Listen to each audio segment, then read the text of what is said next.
लाला मेवाड़ी कुंभा की बहन थी, तो कुंभा की बहन थी, मेवाड़ की थी इसलिए मेवाड़ी होगी, है ना। इस प्रकार के नाम हो जाते। जहां की रानी होती है उस वैसे, या तो उसके वंश के नाम पर, हाड़ाओं की बेटी तो हाड़ी रानी, तो मेवाड़ की है तो मेवाड़ी रानी, लाल कंवर नाम रहा होगा तो लाला मेवाड़ी होगी, तो नाम हो जाते, फेमस हो जाते इससे।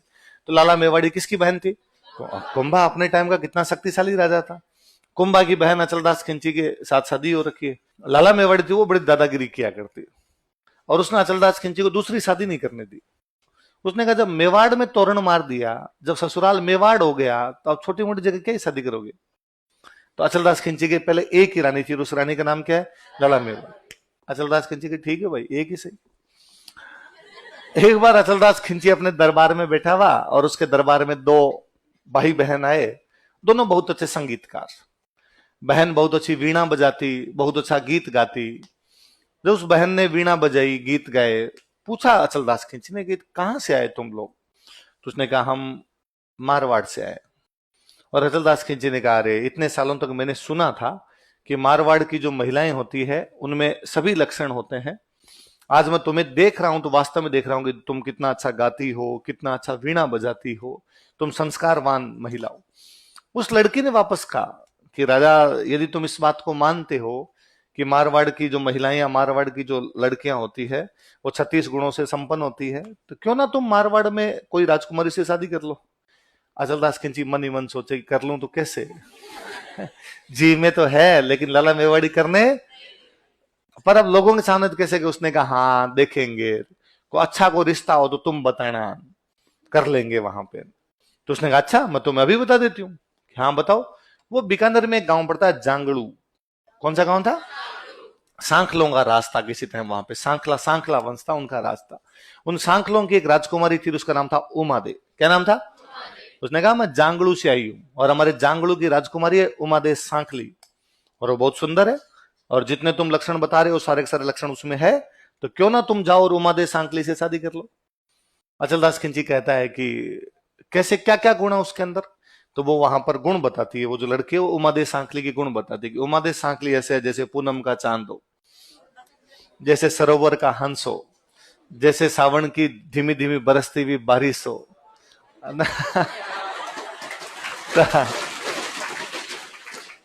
मैंने ना ये कहानी लक्ष्मी गौरी चुंडावत की कहानी वर्णन पढ़ा था, जो उस लड़की का वर्णन करती है वो, कि भाई वो कैसी दिखती है कैसी नहीं है। 1960 के आसपास लिखी हुई किताब है जिसमें वो एक लड़की की सुंदरता का वर्णन है। आप उस वर्णन को पढ़िए कि वो पूनम का चांद है, सरोवर का हंस है, लिच्छमी को बच्चों है, ऐसे ही खूब सारे हैं उसमें। आपको एग्जैक्टली गाना याद आएगा, एक लड़की को देखा तो ऐसा लगा है ना, क्या क्या उसमें खूब सारे शब्द लेता हो वैसे वैसे उसमें। तो मुझे लगा यार ये सुंदरता के बखान एक प्रकार से हुआ करते। तो उसकी एक लाइन मुझे बड़ी जोरदार लगती है, उसमें वो कहती है कि उमा दे तो चावल रो चौथो दाणो खावे, हवारी फूंकरी मारी हवा में उड़ जावे, कि वो कम खाती है, चावल का केवल चौथा दाना खाती है, तो एकदम ये दुबली पतली जीरो फिगर। यार सुंदरता के पैमाने इसी प्रकार की हुआ कर दे। अब इतनी सारी तारीफें किया अचलदास खिंची के आगे, और अचलदास खिंची का बताओ राजन शादी की बात करनी हो तो। अब राजा मना कैसे करे? तो राजा ने कहा ठीक है तुम मेरे लिए शादी की बात करो, मैं शादी करने के लिए तैयार हूं। सब बात मैंने डन किया, मेरी सहेली है, उसके पिता जो है वो मेरा बहुत मान रखते हैं, मुझे अपनी बेटी की तरह मानकर। मैंने जाके कहा कि अचलदास खिंची शादी करना चाहते हो, मना करेंगे नहीं, आप तो शादी की तैयारियां कीजिए। लोगों ने सबने तालियां बजा दी, लो भाई अब तो अचलदास जी को किससे शादी करने के लिए जाना है? उमा दे। अचलदास खिंची लाला मेवाड़ी के पास आया। लाला मेवाड़ी कहा कि लाला मेवाड़ी, लोगों के बीच में वचन दिए, प्लीज एक ब्याह कर लेने दे। लाला मेवाड़ी ने कहा ना ना ना, ऐसा जो एक बार गंगा जल में नहा ले फिर यूं मेवाड़ के अंदर ब्याह करके आ जाए, वो छोटे मोटे ठिकानों में शादियां करता घूमे, इस प्रकार की चीजें राजा तुम्हें शोभा देती? उसने कहा हाथा जोड़ी है, लोगों को कह के आ गया, जवाब क्या दूंगा मैं। लाला मेवाड़ी अड़ गई। तो अचलदास खिंची ने कहा चलो मैं शादी करके आऊंगा, जैसे मेवाड़ आऊंगा उसके बाद उस रानी से कभी बोलूंगा ही नहीं, तू केवल ब्याह कर लेने दे ताकि लोगों में बेइज्जती नहीं हो। तो लाला मेवाड़ का डन, शादी करके जाओ, पर उसके बाद न तो कभी मिलोगे ना कभी उससे बोलोगे। अचलदास खिंची ने कहा ठीक है। अब अचलदास खिंची शादी करने के लिए गागरोन से बीकानेर आता है। बीकानेर में जांगड़ू, पहले क्या बारातें महीने महीने तक रुका करती थी, है ना, क्योंकि जब दूर से बारात आती, हाथी घोड़े, इसमें हंसने की कतई कोई बात नहीं। तुम्हारे दादाजी की बारात 3 दिन रुकी है, है ना भाई। इसका मतलब ये नहीं है कि कोई बारातों को ज्यादा रोकने का फैशन था, इसका मतलब ये है कि ऊंट और घोड़े इतनी तेजी से वापस कैसे जाएंगे। आप जहां जिस साधन से आए हो, या आज वो आज आपके पास गाड़ी है, आप रातों रात वापस आ जाते हो। फिर दूसरा, लोगों के 100 काम धंधे हैं, पहले इतने काम धंधे भी नहीं थे, खेती होती थी तो ब्याह शादी उस टाइम में करते थे जब खेती भी नहीं है, तो फ्री भी बैठे हो, फिर इतने खर्चे भी नहीं थे। और बारात का मतलब ये होता था 5 आदमी 10 आदमी, ज्यादा से ज्यादा 15-20 आदमी बारात में ऊंटों पे जाया करते थे। अब और खाने का मतलब ये होता था, गए उस दिन लड़की वाले घर वालों ने खिला दिया, दूसरे दिन लड़की के घर वालों ने खिला दिया, फिर लड़की के चाचा ताऊ, गांव में कोई आदमी 15-15 लोगों को खाना खिला देते, तो किसी पे भी जोर भी नहीं आता। और खाने का मतलब ही क्या था, ज्यादा से ज्यादा मिठाई के नाम पे लड्डू बूंदी चावल।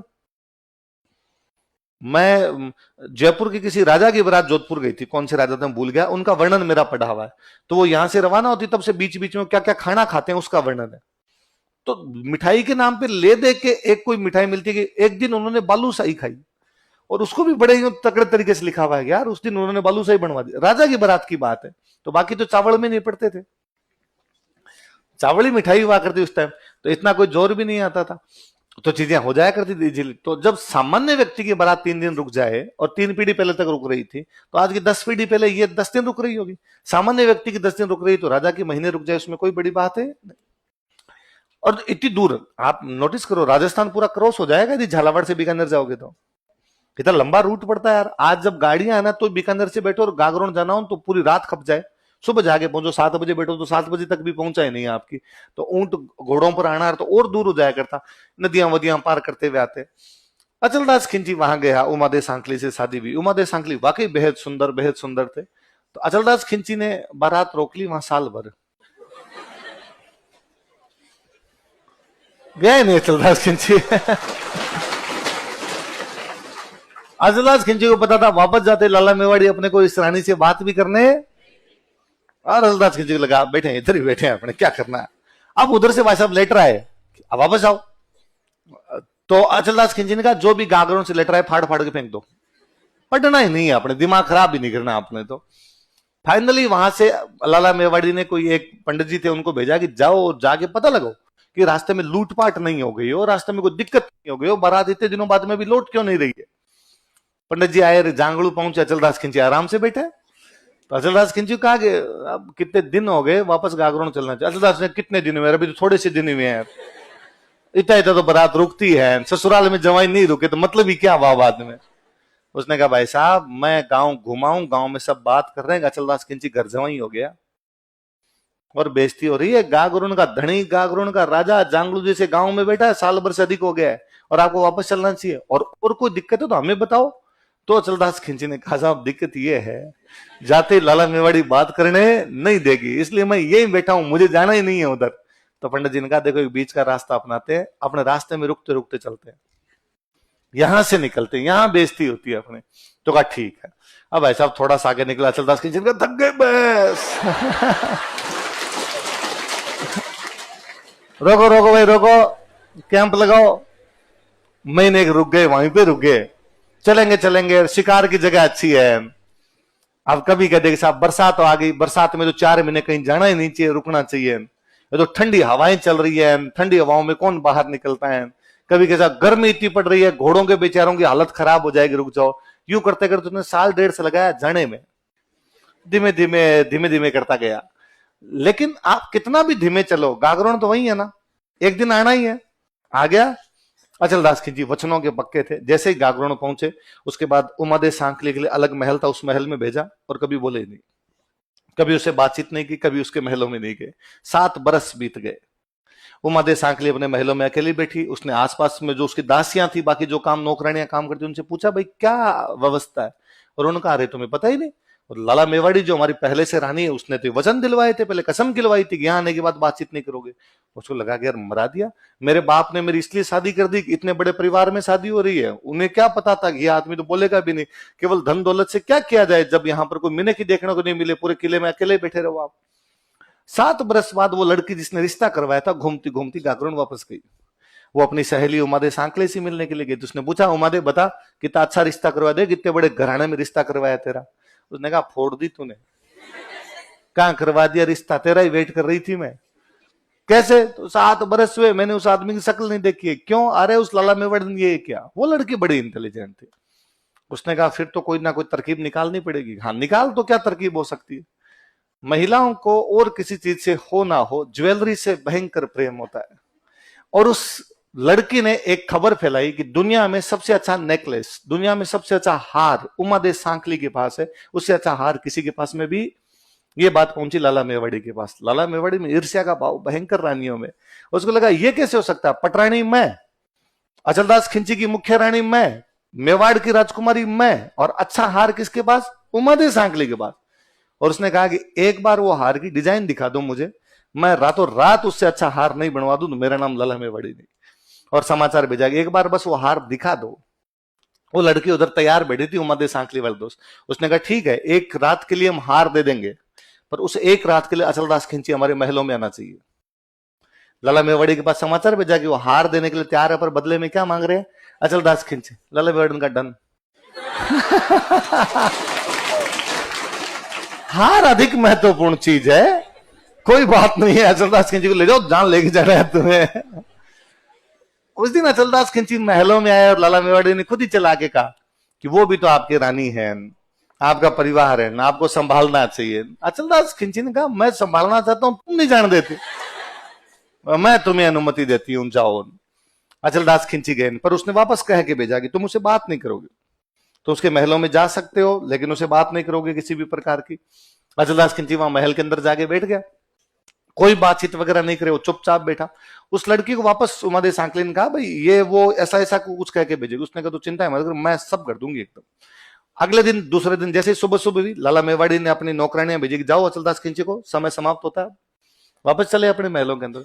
वो जब लड़कियां अचलदास खिंची को लेके वापस जा रही थी, तब वो लड़की बाहर बैठी, वो वीणा बजा रही थी। उसने वीणा बजाते बजाते कहा कि पोहर बही पगड़ो हुओ बिछड़न रही है बार। पोहर बही मतलब सुबह हो गई, पगड़ो भयो मतलब एक दिन समाप्त हो गया है ना, पगड़ा दूसरे दिन को।